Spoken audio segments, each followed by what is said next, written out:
from California. Please put your hands together for James Littlejohn.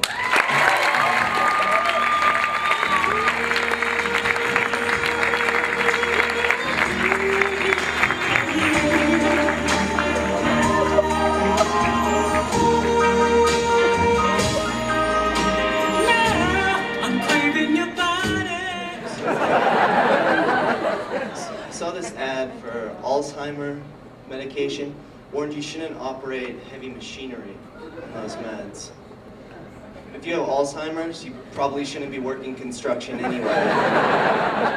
That's a safety hazard, you know? Dude, your crane totaled my car. Of this, I have no recollection.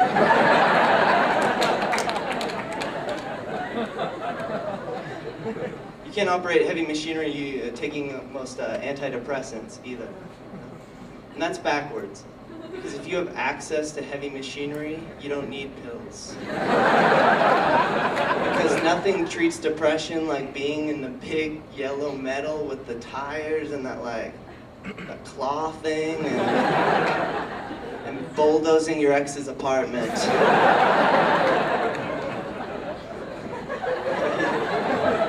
I'm the crazy one. Looks like you're living in a pile of rubble.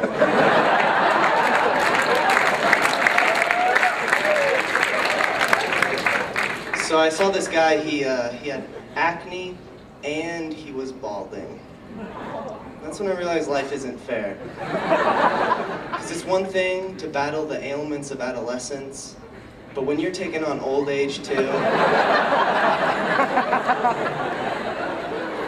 oh no, my voice is cracking. Oh no, so is my hip.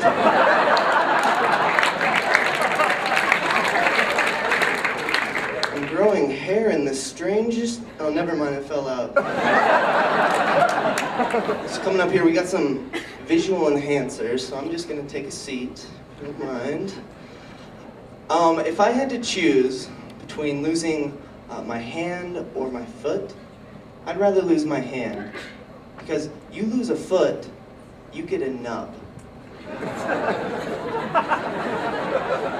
You lose a hand, you have accessorizing options.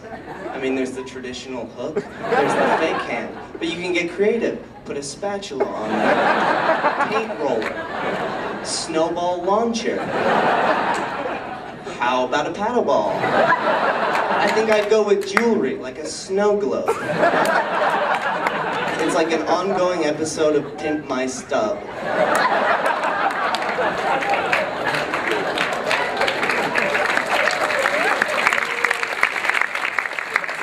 When you lose a foot, you get a nub. That's not even a peg. That's the end of a peg. It's like, what are you? A piece of furniture? Oh, he's wobbling. Let's put some felt on him.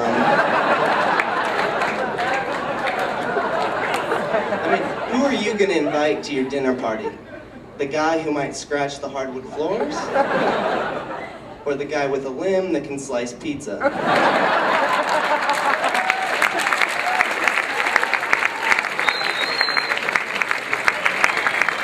And that's the thing, when you lose a hand, you have so many options that you can use. These are accessories. But with a foot, it's just not that way. In fact, you have to be extra careful when you lose a foot. Because let's say you lose the other leg. String of bad luck, it happens, you know? This happens, you're one spring away from being a pogo stick. And then other people are using you as an accessory.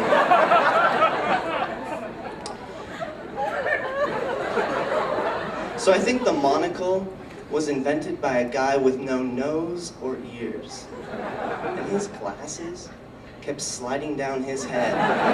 He was so frustrated, he's like, I need eyewear that doesn't depend on facial protrusions. Monocle. Yeah, that's a candle, because this idea is pre-electricity.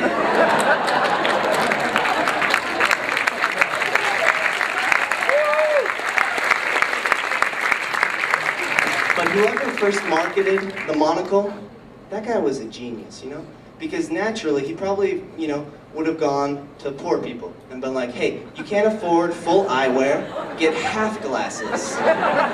If you work hard, you can buy another lens, all right? Work your way up to ear attachments, all right? When Stephen Jones saw this drawing, he's like, dude, why is the guy black? And I was like, really?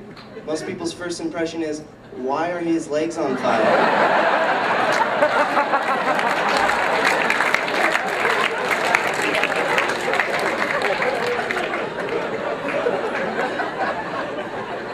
But this marketer of monocles, he did not go to the poor.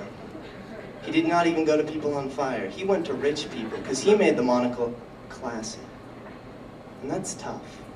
That's like making the unicycle sophisticated. Disperse, proletariat bicyclists. Come, madame, to the yacht.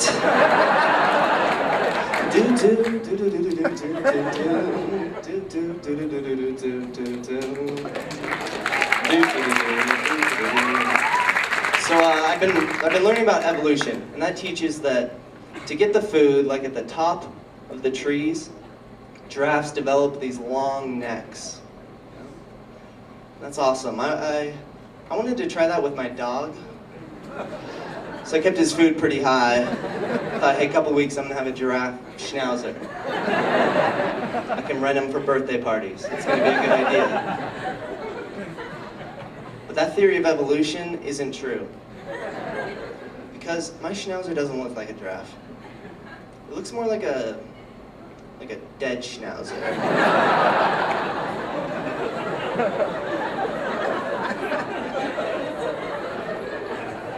I'm frustrated. Darwin and his evolution killed my dog.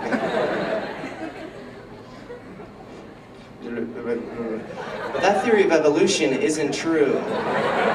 Because my schnauzer doesn't look like a giraffe. But it did grow this 4-foot long, can opener paw extension. So that's cool too. Hey, thanks a lot, guys.